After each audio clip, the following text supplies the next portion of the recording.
ఒక చిన్న గ్రామంలో మణి అనే ఓ యువకుడు జీవించేవాడు. అతను ప్రతిరోజూ తన తండ్రి వద్దను పంటలు సేద్యం చేసి గడిపేవాడు. మణికి చదువు మీద బాగా ఆసక్తి ఉండేది, కాని అతని కుటుంబ పరిస్థితులు అతన్ని విద్యాసంస్థల వరకు వెళ్లనివ్వలేదు. ఒకరోజు గ్రామంలో ఒక పెద్ద పండుగ జరిగింది. అందరూ అటూ ఇక్కడూ మసాలా రుచుల వాడవారు. మణి ఆ పండుగను చూస్తూ తన కలల గురించి ఆలోచించాడు. నేను పెద్దాయినా చదువు పూర్తి చేసి మంచి ఉద్యోగం సంపాదిస్తాను అని అనుకున్నాడు.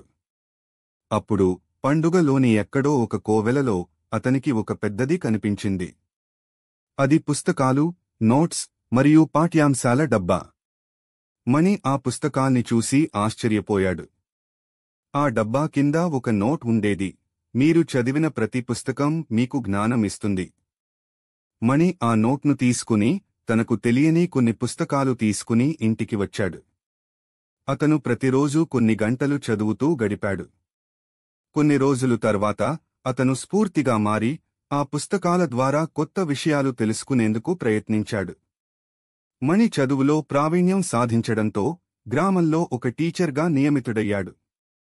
అతను నూతన జ్ఞానాన్ని ఇతర కూడా బోధించడం ప్రారంభించాడు.